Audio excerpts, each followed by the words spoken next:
안녕하세요. 김윤갑의 경제부동산입니다. 구독과 좋아요, 알림 부탁드립니다. 제 방송을 듣는 분들은 마음 편하게 즐기면서 때를 기다리시면 됩니다. 부동산이든 ETF, 펀드, 달러, 금과은 무엇이든지 무리한 투자보다 안전한 투자를 바탕으로 기회가 오면 제대로 수익을 낼 수 있도록 도와드릴 것입니다. 각종 지표는 부동산이 한계치에 도달해 있는데 집값은 스물스물 계속 오르는 이유가 투기 세력들과 불안한 실거주자 말고도 바로 이것 때문에 오른다는 사실을 아시나요? 또한 이 세력들은 집값을 잡을 강력한 무기인 분양가 상한제를 강력하게 반대하고 있으며 목소리가 다른 여야가 모두 한 목소리로 집값 상승에 동참하고 있는 중입니다. 집값 폭등시킨 주범들, 투기금 말고 또 있다고? 분양가 상한제도 반대한다. 지금 주택임대사업 폐지, 분양가 상한제 실시, 지금 양손에 일반 서민이 절규를 하고 있습니다. 이거 국토부에서 나온 거예요. 합리적 가격으로 분양을 받고 기존 집값은 안정됩니다. 이렇게 해놓고 지금 서로 다른 목소리를 내고 있는 거예요, 정부에서. 집값 폭등의 원인을 볼까요? 주택임대사업, 이게 가장 큽니다. 이건 저번에도 얘기해드렸죠. 주택임대사업이 결정적 원인이에요. 지금도 이거 없을 생각을 안 하고 있어요. 언론의 집값 투기 조장도 엄청납니다. 속칭 전문가 집값 폭등 조장, 투기 세력의 서민주택 매집, 정치 경제인들의 집값 상승 요망, 건설사의 분양 폭등 조장. 이처럼 기득권 모든 세력들, 여러분들 서울 집값이 8억 5천이라고 하니까 한 반절 8억 5천 정도 되는 사람들은 수혜를 많이 받겠구나 그럴 것 같아요. 놀라지 마세요. 그것조차도 상당히 부자들이 많이 끌고 가고 있어요. 집값 잡기 위한 히든 카드는 그럼 뭐냐? 분양가 상한제입니다. 그리고 재건축 연한을 확대시켜야 돼요. 주택임대사업 폐지해야죠. 이런 걸 왜 끌고 가는지 모르겠어요. 정말로 이거 아니면 나는 굶는다 하는 서민들만 봐주고 나머지 이따 제가 통계표 자료를 보시면 깜짝 놀랄 거예요. 진짜 해도 아마 세계적으로 이런 나라가 없을 겁니다. 북한도 이러지 않아요. 다주택 누진세 적용, 그 다음에 보유세도 대폭 강화해야죠. 불필요한 규제는 또 없애버려야 돼요. 쓸데없는 규제를 가지고 있고, 그래서 팔지도 못하게 만들어 놓고. 분양가 상한제 반대하는 언론, 이렇게 말합니다. 신축, 재건축, 강북집과 모두 못 잡은 분양가 상한제. 분양가 상한제 시행도 전에 부작용, 불확실만 키웠다. 지금 제가 어떤 무작위로 뽑은 거예요, 이거. 한번 쭉 읽어보면, 이 언론들이 앞장서가지고요, 분양가 상한제 반대하고요. 지금 집값이 그렇게 더블로 뛰었는데도 불구하고, 아직도 배가 고픈지 계속 집값 오르는 것들만 지금 강조하고 있습니다. 이것은 보수 언론이 특히 심한데, 진보 언론도 마찬가지예요. 왜? 진보 언론은 또 정부 편을 들어가지고 계속, 그러니까 다른 쪽에서는 딴 목소리인데 집값 뛰는 거에 대해서는 여야 정치인 할 것 없이 한 목소리라는 거예요. 그러면 여러분들 다음에 선거할 때 여를 뽑고 야를 뽑고가 중요한 게 아니에요. 집값 상승 쪽으로 이렇게 방향을 튼 사람들은 절대 찍으면 안 됩니다. 네 번째, 임대주택 사업 등록 활성화. 요즘은 그나마 조금 줄이긴 했는데 아직도 그래요. 보세요. 지방세 감면 확대, 임대소득세 감면 확대, 양도세 감면 확대, 종부세 감면 기준 개선, 건보료 부담 완화. 여러분들 정말 이 임대주택 사업자들한테 얼마나 많은 혜택이 있는지 모르겠습니다. 6억이란 단서를 달았는데 그거 지금 단서가 중요합니까? 주택을 여러 채 매입하며 안 팔면 양도소득세를 1원도 안 내게 하겠다. 이게 원래 방침이었어요. 1원도 안 내게 해주겠다. 말이 됩니까 이거? 지산세와 종부세도 전액 면제해주겠다. DTI, LTV, 금융혜택, 서울집값 90% 폭등, 박근혜 정부 때 35%가 폭등했고요. 문재인 때 55% 폭등했어요. 현 정부 들어와서 더 쪘다 이 말이에요. 그 다음에 2017년, 18년 2년간 세금 혜택으로 매입한 주택이 무려 서울에 25만 호, 경기도 포함 약 40만 채, 시군에도 수도권으로 집중하고요. 지방에서 원정, 해외에서도 원정해요. 정부의 세금 등 각종 혜택이 있고 10년간 준공공 임대. 만약에 임대주택을 폐지하면 페널티 5천만 원. 대폭 올렸죠. 그러니 집값 폭등의 최고 조건이 완성된 거죠. 결과적으로 폭등 원인은 정부 때문이라고 할 수 있습니다. 지난 정부에 비하여 현 정부 주택 매입이 무려 2.8배, 2.9배 증가했어요. 박근혜 대통령 욕할 거 하나도 없습니다. 지금 정부 때 정말 심각해요. 특히 소득주도 성장과 연관시켜서 더 그런 것 같아요. 자, 2018년 상반기 임대주택 사업자 전년 동기 대비 비율 서울 30.7.3, 경기도 27.3. 여러분들 65%가 인구는 수도권이 50%밖에 안 되는데 집은 65%가 이쪽으로 몰려 있어요. 임대 사업이. 서울 집값, 수도권 집값이 뛴다는 걸 알고. 자, 아무튼 이 부분에 대해서 정부는 신랄하게 점검을 해 나가야 할 것입니다. 여러 번 얘기했지만 이렇게 밋밋하게 10,000채 정도밖에 안 됐던 임대 사업이 갑자기 현 정부 들어와 가지고요. 막 권장하다 보니까 뭐 12,000 하다가 80,000 미친 거 아닙니까? 자, 18년 3월 달에 80,000 이게 뭐예요? 1년 내내 등록해도 한 달 동안 등록한 것보다 더 적겠네요. 자, 70,000 18년 12월 달에는 36,000 그러다가 2019년에 갑자기 줄어들다가 또 늘어나고 있어요. 지금 5월까지밖에 안 나오는데 6, 7, 8 계속 늘어납니다. 지금 특정 부유층 서민주택을 싹쓸이 했어요. 이래서 잘못된 거예요. 자, 그럼 얼마나 그런지도 한번 보십시오. 2015년에서 2018년, 특히 2019년 6월까지 현재까지 한번 뽑아봤더니 지금 임대주택 143만이나 돼요. 2015년까지 59만밖에 안 됐어요. 불과 이 짧은 기간에 어마어마하게 늘어났죠. 자, 그때 이 13만밖에 안 됐던 게 지금 44만. 현 정부가 정말 미친 짓을 한 거예요, 속칭. 폭락론자들이 자꾸 집값만 떨어진다고 해놓고요. 이 얘기는 거들떠보지도 않더라고요. 현 정부를 찬양하면서. 저는 정책적으로 현 정부를 싫어하고 이런 차원이 아니에요. 말을 해야죠. 이게 집값 폭등의 1순위인데 무슨 투기꾼들이 1순위로 끌어올렸겠습니까? 정부 정책의 일원이 당연히 집값은 뛰는 거죠. 결코 투기꾼이 1순위가 아니에요. 여기 보세요. 자, 이거 보면 가관입니다. 자, 전체가 41만. 만약 이렇게 했을 때 임대주택자가 대략 수가 133만. 자, 최상위 1%가 무려 25만 4,431채. 19.1%고요. 최상위 10%는 무려 71만 채. 여러분들 53.4%를 차지하고 있는 게 10%예요. 그러니까 10%가 싹쓸이 한 거예요. 서민주택을. 화나지 않나요? 이걸 정부가 권하고 있어요. 지금도. 근데 더 웃기는 것은 현 정부 지지층들이 다 이래요. 자, 여러분들 내년에는 정부냐 여당이냐 야당이냐를 떠나서 집값 상승을 부추기는 그러한 국회의원들은 절대 뽑아주시면 안 됩니다. 그러면 여러분들 젊은 층 희망 없고요. 서민층 희망 없어요. 더 가관인 것도 있어요. 자, 여기 보시면 10대가 무슨 뭘 한다고 174, 20대 1066, 30대 2632, 총 28,533개 이렇게 봤을 때 상위 30위 등록 임대주택 사업자 보유 임대주택 수를 지금 뽑아봤어요. 각 연령대별로 상위 30%. 대단하지 않나요? 자, 10대, 20대, 30대 다 있어요. 그 다음 여기 보세요. 상위 32 임대주택 사업자 강남 3구.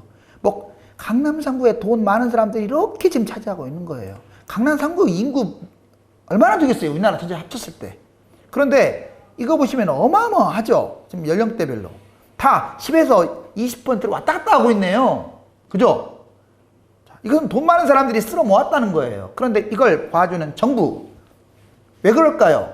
같은 패거리들이 있기 때문에 그러겠죠. 자, 연도별 임대주택 사업 등록주택 여기 15, 16, 17, 18, 19로 갈수록 가관입니다. 점점 늘어나고 보세요. 자, 당해 6.4가 5.7, 자, 14.8 갑자기.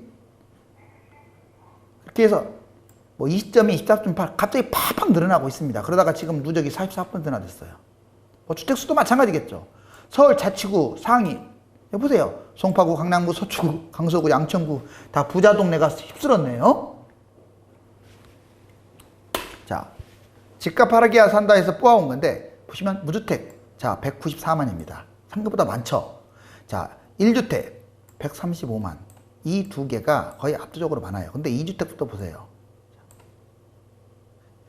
2주택 36.5, 3주택 9, 4주택 2.7, 5주택 이상 4.3. 근데 이게 중요한 게 아니라, 여기 보세요. 자, 강남 서초구 1주택 소유자 11.7만, 그리고 2주택 이상 소유자가 52.5만. 자, 64만 가구가 퍼센트로는 3.2%예요. 근데 이 사람들이 최대 수혜자예요. 아까 제가 말씀드렸잖아요. 3.2%.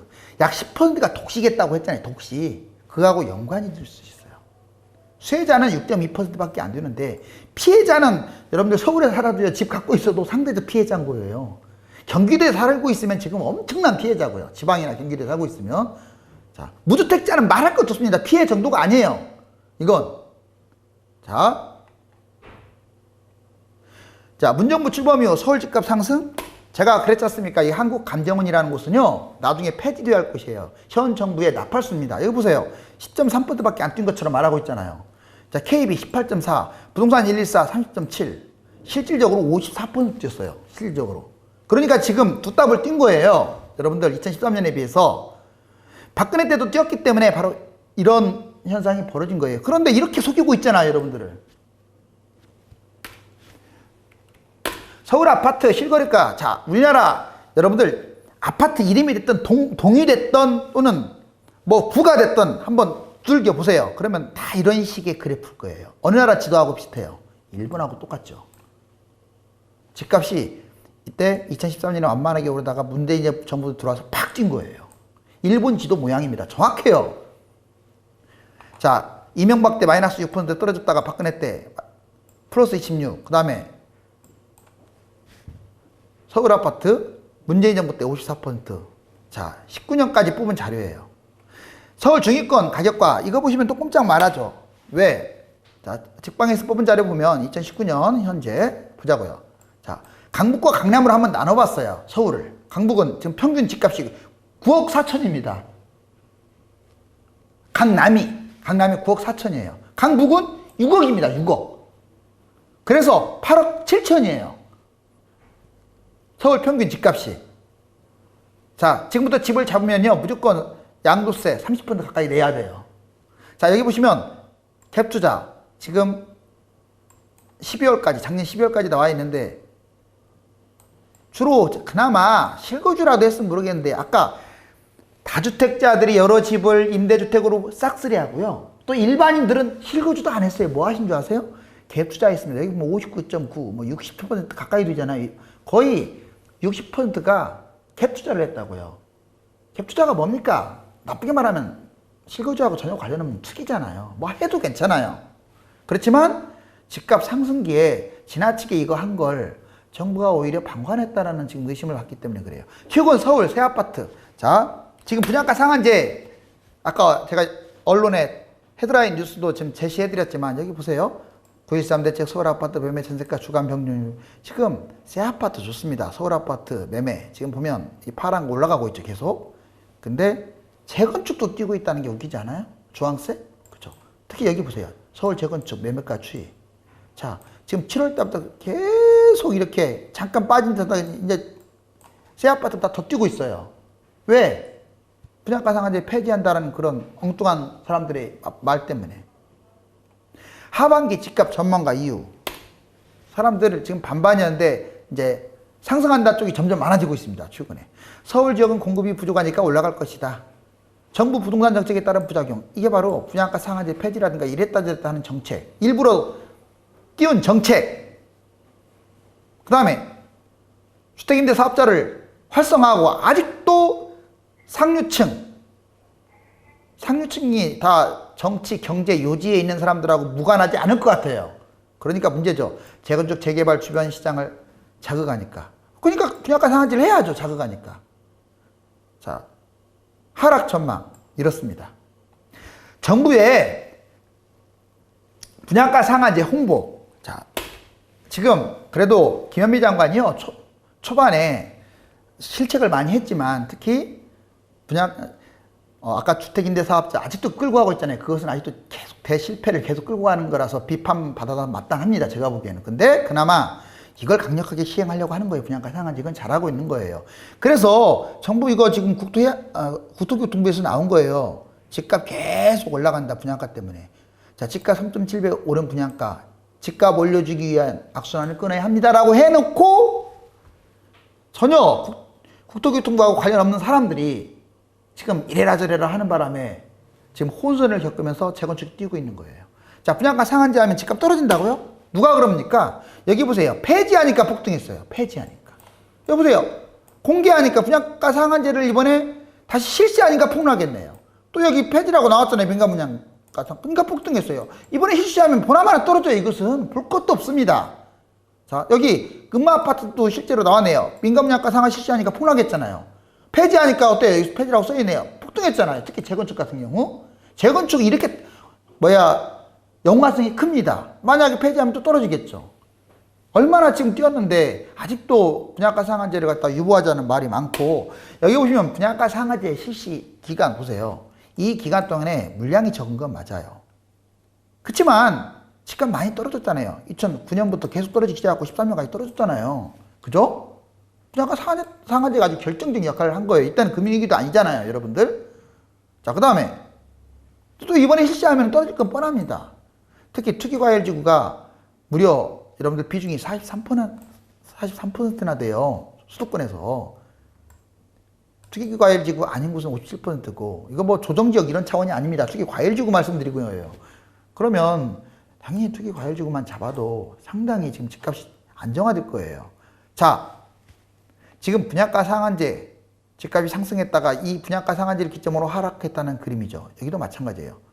자, 곰돌이가 있는데 집값이 상승했다가 분양가 상한제를 부딪혀서 하락한다는 내용인데, 자, 이렇게 꽉 부여잡는 거, 그냥 집을 꽉 부여잡고 이제는 좀 완만하게라도 하락시켜야죠. 자, 내년은 여건 야든 어느 당이 중요한 게 아닙니다. 하는 것 봐서 찍어주세요. 총선 때 보자고요. 어차피 대세는 집값 하락으로 기울어지겠지만 시장의 원리를 저해하면서까지 엉뚱한 정책 목표를 달성하기 위해서 집값을 계속 끌어올리려는 세력, 또 다른 목소리를 내는 여당, 야당이 꼭 집값에서만큼은 상승하는 쪽으로 한 목소리를 내고 있는, 또는 방관하는 그런 세력들이 많습니다. 자, 무주택 서민들이나 또는 대부분이 서민들 맞아요. 한 70%는 서민이라고 봐야 돼요. 중산층. 자, 총선에서 반드시 응징했으면 합니다. 감사합니다.